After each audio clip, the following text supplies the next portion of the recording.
And welcome to Social Strategy Simplified with Sue, where we break down the social media strategies of top industry professionals. I will show you how they are gaining extraordinary reach and ROI while actually creating less content. So please, as you watch, keep in mind that even if you are not in the same industry as these people, these strategies and best practices are universal and can be applied to any business. So I will show you, using the hub and spoke content framework, a demonstration of how you too can also apply these strategies and best practices to your business. So if you're here with me live, please give me a hashtag live in the comments. If you're watching the replay, please give me a hashtag replay so I know if you were live with me or watched afterwards. And if you would like to be tagged as I go live to stay tuned for each episode, give me a hashtag me in the comments and I will make sure to tag you when I go live so you don't miss an episode. Now, today I have a special preview because this particular lawyer, who is Emily D. Baker, your favorite badass lawyer, she has an extraordinary demonstration of the hub and spoke content framework across her social media channels. But as she says, as her tagline says, she is your favorite badass attorney. And what that means is she free flows with some language. So I've got a little parental advisory for us today, because as I take you onto her second spoke of her hub and spoke model, there are some words. So if your children are watching, you have been alerted, parental advisory. We'll scroll past them quickly, but it's part of her brand. So if it helps to give you some freedom on demonstrating your personal self in your content more, I hope that's a part of it as well. So I'm going to do a quick jump back to where we started, just to give you a little preview and set some context. So when we first started here, day one is the hub, her home base, with an underscore of her channel and pieces of content that are her primary piece that she builds to then distribute through the spokes, which may be additional social media channels and bits that she takes from this content to continue to drive traffic back to that hub content. So we started on her website, and I noted how we can clearly see her hub is YouTube because she has this big red button to subscribe. Her headline image is her on her mic on video. Subscribe to her channel, videos shown below with more calls to action.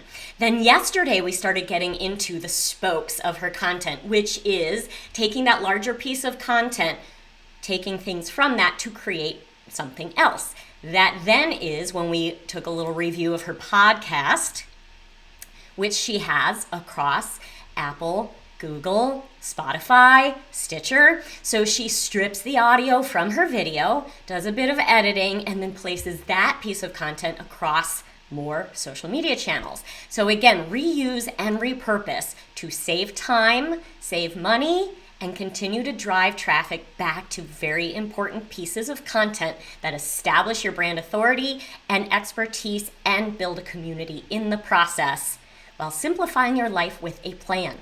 Now, today, what we're gonna do is take it over to Twitter.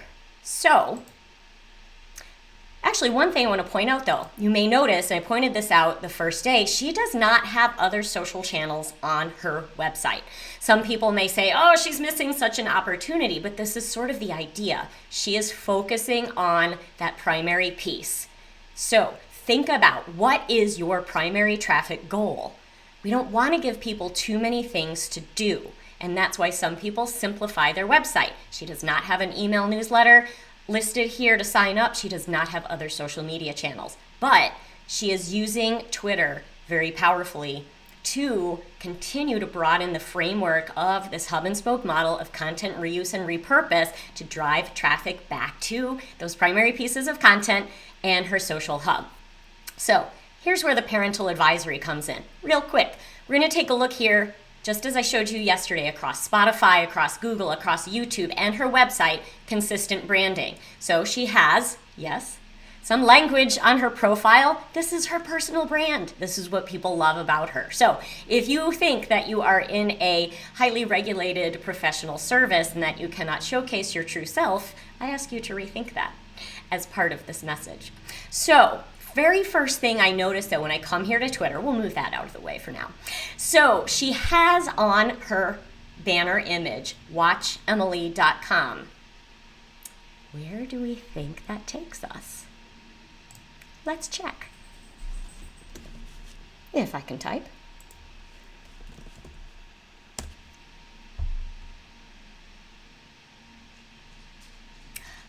Look, it takes us back to her YouTube channel, her content hub that is featured predominantly on her website with a big giant red button. The content she creates, that is her first big piece that allows her to then create her podcast. And then, as we are on, it's Wednesday, day 2, which means spoke number 2, Twitter. So we can see, as I said, her branding, primary URL call to action in her headline takes us back to YouTube. She has a highly optimized, very specific bio, but as we scroll through, we can see she is talking a lot about her videos. She drives traffic back to when she goes live. She has people that, she has a great following. She has people who will capture snapshots of pieces of video that resonated with them, which she will then share and retweet. So she has built a following on Twitter that allows her to connect with other people. As you can see on this hashtag, she has this hashtag Law Nerds Unite. So she's built a community around that. And then people that watch her and share what they were inspired by. Now, and the other thing I love about this as an example is that she really is just herself. She puts her true self out there. The badass lawyer, her language in her headlines and bios, and opening up about being ADHD and how that's coming through in her content. And so what that means is she's actually calling something out here that she did in a video that was a demonstration of how her ADHD mind works. And I can relate to that, truly. And so that stands out to me for that reason. But again, it takes away that veil of perfection. She is who she is. If her ADHD comes out on a podcast, comes out on a video, she's okay with that. And look, it resonates with people. So this is part of her brand, her honesty, her vulnerability, her in your face, her truth. So, but as far as the hub and spoke model goes, it does still continue to highlight her primary pieces of content. So as we can scroll through too, we can see some other places where, so again, she's featuring pieces of her video, tweeting them again, calls to action to go live. We write at 7 p.m. Her video is launching on YouTube with that YouTube link. Again, talking about going live. She's got polls that she's using to keep her community engaged. So the great thing that you see here about how she uses, and then she was hitting a milestone, so she featured that to get people excited. The thing with this is you might look at this and say, oh gosh, I don't have time to sit there on Twitter and do all of this. Here's the great thing about using the hub and spoke content framework model is that if you know what you're doing in your hub piece, you know you're going to break that down into spokes as she does audio pulled from video to go on to podcast. Then she probably knows when she's going to launch. You can do a launch video on YouTube and plan that in advance. So then she can actually craft those tweets ahead of time and schedule those. And that is the time and life-saving piece about having a strategy, having a content plan, because you don't have to be sitting there on Twitter posting about your video that's about to go live and premiere. You don't have to be sitting there on Twitter saying, come join me now, I'm about to go live, I'm launching my podcast. You have the video set, you create the content pieces for your podcast, you create the content pieces for your announcements, and then you can use a tool like Hootsuite, Sprout Social, Buffer. There's all kinds of scheduling tools that you can use. So you're not being disingenuous, you are prepared. You are saving yourself time. Because imagine if, I know the life that many of us lead as business owners, as small business owners, as salespeople in business development is. oh, I got to create a video today. Oh, and then I should put it over here. Oh, and then I should download it and upload it to YouTube. And then I should tweet about it. And then, oh, I should put it on my LinkedIn profile. That energy is draining.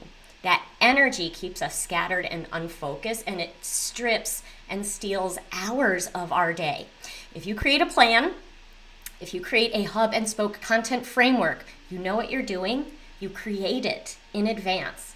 You create the bits and pieces of promotion that come from it all in one chunk. You get that scheduled out. And then you have time for the fun stuff, like having conversations with people on Twitter, communicating with her community. And we're going to talk about that on Friday because our week lays out like this. Monday is our hub.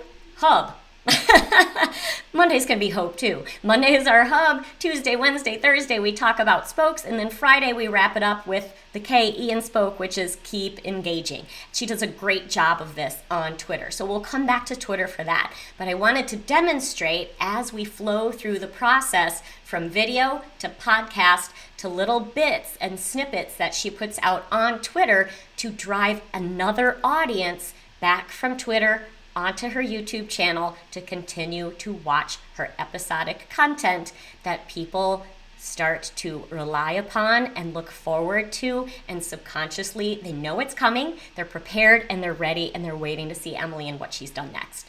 So some of the other great things she does on Twitter, which is a great platform for you to identify trends, conversations, and that is also what helps elevate the work that she does, is that she hops on things that are trending. She uses that language in her videos, her descriptions, and her titles as we went through on Monday. So there's a lot that can go into that, but again, if you're just getting started and you want to create video and you want to elevate your reach and your return on investment, whether that's generating leads and sales, or perhaps you've paid someone to create and edit a video, perhaps you've paid somebody to create beautiful designs that go along with that work, don't just upload it to YouTube and stop there.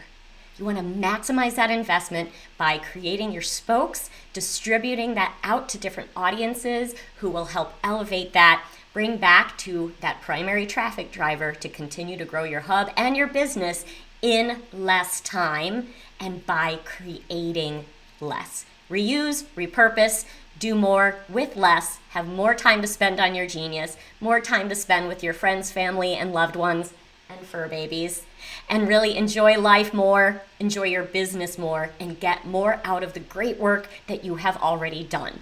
So I look forward to seeing you back tomorrow. We have another spoke to go over, and then we'll talk about the engagement strategies and tactics that can be put into place with ease. If you have any questions, please drop them in the comments. If you're joining me for the first time today, you can go back and see a couple the previous videos that were done on Monday and Tuesday to introduce Emily and the hub and spoke model. So give me any questions in the comment. I am working on, as I continue to go live, we're going to have a great repository that's going to go on the socialmediavault.com. So if you want access to that, you can go to that link right now and drop me your email so that you're notified, where you can come back and watch all of these videos to learn more about the framework that you can use to elevate your business, do more with less, and succeed in life and business. So I hope to see you back tomorrow. Thanks for joining.